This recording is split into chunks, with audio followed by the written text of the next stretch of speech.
അടുത്ത f of x equal to absolute value of x. എന്താണ്? Find the maximum and minimum value of any of the function f of x equal to absolute value of x. ഈ കാണുന്ന absolute value of x ന്റെ എന്തെന്ന് പറയുന്നത് graph എന്ന് പറയുന്നത്. ഈ ഒരു ഗ്രാഫ് ഒബ്സർവ് ചെയ്താൽ തന്നെ നമുക്കറിയാം എന്തായിരിക്കും ഇതിന്റെ മിനിമം വാല്യൂ എവിടെയായിരിക്കും 0,0 ഓക്കെ. ഈ ഒരു ഗ്രാഫിനെ നമുക്ക് എന്ത് ചെയ്യാം ഒബ്സർവ് ചെയ്താൽ തന്നെ അറിയാം. അതുകൊണ്ട് എന്താണ് minimum value 0 and the point of minimum എന്താണ് x equal to 0. No maximum value. ഇനി ഇവിടെ ശ്രദ്ധിക്കേണ്ട ഒരു കാര്യം, ഇവിടെ നമ്മൾ എന്താണ് അറ്റ് 0 എന്തല്ല നോട്ട് ഡിഫറൻഷ്യൽ, ഇതൊരു ഷാർപ്പ് പോയിന്റ് ആണ്. Okay, at x equal to 0 minimum point ആണ്. It's a sharp point. It's a sharp point. It's a sharp point. Sharp point ആയിട്ടുള്ള പ്രത്യേകത എന്താണ്? Not differentiable. Not differentiable. ആ ഒരു പോയിന്റ് ഓർത്തിരിക്കുക, നമുക്കത് ആവശ്യം വരും. അതായത് മാക്സിമം മിനിമം വരിക എന്ന് പറഞ്ഞു കഴിഞ്ഞാൽ എന്തായിരിക്കും? ഒന്നെങ്കിൽ സ്ലോപ്പ് 0 ആയിരിക്കും, ഇതാണ് ഈ ഒരു കേസ്, അല്ലെങ്കിൽ ഏതായിരിക്കും ഇതുപോലെ എന്തായിരിക്കും ഷാർപ്പ് പോയിന്റ് ആയിരിക്കും. അതായത് ഒരു ഫംഗ്ഷൻ മാക്സിമം അല്ലെങ്കിൽ മിനിമം വരുന്നിടത്ത് സ്പെഷ്യാലിറ്റി ഒന്നെങ്കിൽ എന്തായിരിക്കും സ്ലോപ്പ് 0 ആയിരിക്കും, നമ്മൾ പ്രീവിയസ് കണ്ട പോലെ തന്നെ, അല്ലെങ്കിൽ ഇതുപോലെ എന്തായിരിക്കും ഒരു ഷാർപ്പ് ടേൺ ആയിരിക്കും. ഓക്കെ, നമുക്കിങ്ങനെ റിയൽ നമ്പർ ഡൊമൈന് പറയുന്നതിന് പകരം if you restrict the domain of f to -2 to 1, അതായത് -2 തൊട്ട് 1 വരെ നമ്മുടെ ഡൊമൈൻ റെസ്ട്രിക്ട് ചെയ്യണം എന്ന് പറഞ്ഞാൽ എന്താണ്? -2ന് കറസ്പോണ്ടിങ് ആയിട്ടുള്ള ഫംഗ്ഷന്റെ വാല്യൂ എത്രയായിരിക്കും? 2 ആയിരിക്കും. 1ന് കറസ്പോണ്ടിങ് ആയിട്ട് ഫംഗ്ഷന്റെ വാല്യൂ എത്രയായിരിക്കും? 1 ആയിരിക്കും. If you restrict the domain then f will have a maximum value. അപ്പം ഒബ്വിയസ്ലി മിനിമം വാല്യൂ ഉണ്ട്, ആ കൂട്ടത്തിൽ എന്തും കൂടെ കാണും. മാക്സിമം വാല്യൂ എത്ര കാണും? 2 കാണും, ഡൊമൈൻ നമ്മൾ റെസ്ട്രിക്ട് ചെയ്യുകയാണ്. ഓക്കെ, അടുത്ത എന്താണ്? x equal to 0 not differentiable അല്ല, അതുകൊണ്ടാണ് ഇതിനെ നമ്മൾ എന്തെന്ന് പറയുന്നത് മിനിമം എന്ന് പറയുന്നത്. ഓക്കെ, ഈ 0,0യുടെ സ്പെഷ്യാലിറ്റി ഇതിനെ നമുക്ക് ഗ്ലോബൽ മിനിമം എന്ന് പറയാം. അതിന് നമ്മൾ നെക്സ്റ്റ് ടോപ്പിക്ക് പഠിക്കും, ഗ്ലോബൽ മിനിമം. അതുപോലെ തന്നെ എന്താണ് ലോക്കൽ മിനിമം ആണ്. ലോക്കൽ മിനിമം അതായത് 0,0 എന്ന് പറയുന്നതിനേക്കാളും മിനിമം ആയിട്ടുള്ള ഒരു വാല്യൂ ഇല്ല, അതുകൊണ്ടാണ് നമ്മൾ അതിനെ എന്തെന്ന് പറയുന്നത് ഗ്ലോബൽ മിനിമം എന്ന് പറയുന്നത്. ഇനി ഒരു ഏതൊരു ഇന്റർവെൽ എടുത്താലും -2 1 എന്ന് പറയുന്ന ഇന്റർവെൽ അതൊരു ലോക്കൽ മിനിമം ആണ്. ആ ലോക്കൽ റീജിയനിലെ ഒരു മിനിമം വാല്യൂ ആണ്. അത് റിലേറ്റഡ് ആയിട്ടുള്ള കുറച്ചുകൂടെ നെക്സ്റ്റ് ടോപ്പിക്കിലേക്ക് വരുമ്പോൾ local maximum, local minimum, global minimum, global maximum നമ്മൾ ഡീറ്റെയിൽഡ് ആയിട്ട് പഠിക്കും.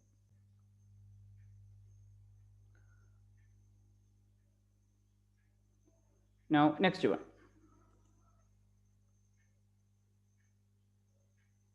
ഒരു മിനിറ്റ്. ഓക്കെ,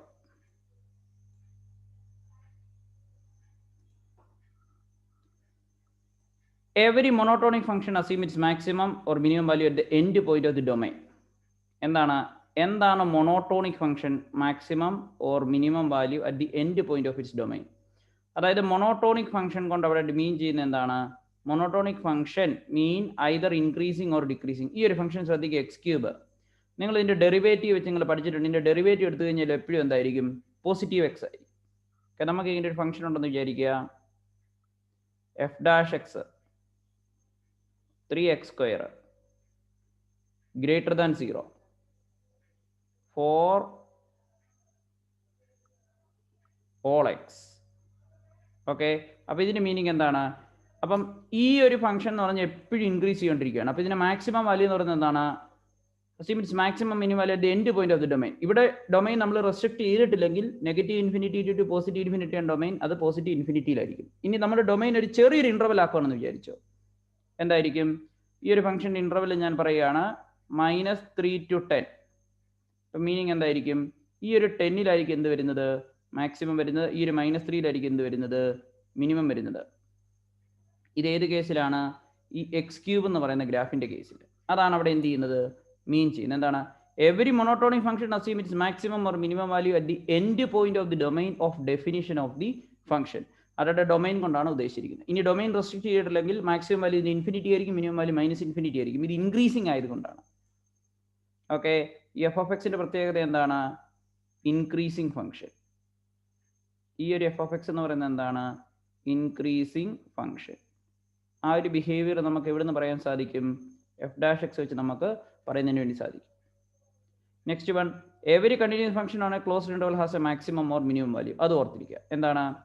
ഏത് കണ്ടിന്യൂസ് ഫംഗ്ഷൻ എടുത്താലും ഒരു ക്ലോസ്ഡ് ഇന്റർവൽ ആണ്, അതിനുള്ള ഒരു മാക്സിമം കാണും, ഒരു മിനിമം കാണും. ഓക്കെ,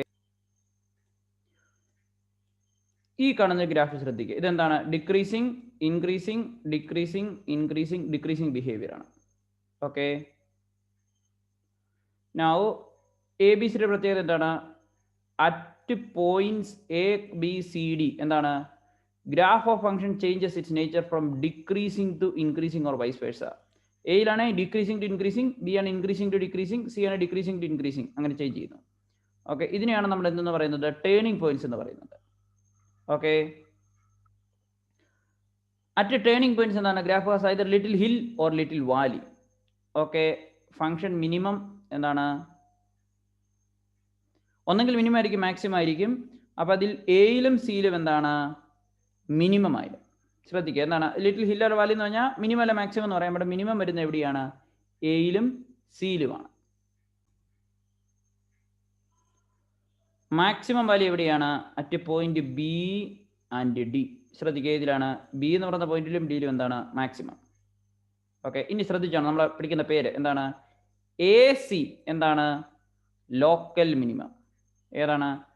ഈ എയും ഞാനിവിടെ അണ്ടർലൈൻ ചെയ്യണം. ഇവിടെ ഹൊറിസോണ്ടൽ ടാൻജന്റ് വരുന്ന ഈ എയിലും സിയിലും എന്താണ്? Local minimum. B D local maximum. ശ്രദ്ധിക്കുക, ഏതാണ്? ഇത് ബി, ഇത് ഡി. ഓക്കെ, എന്താണ്? Local maximum. നൗ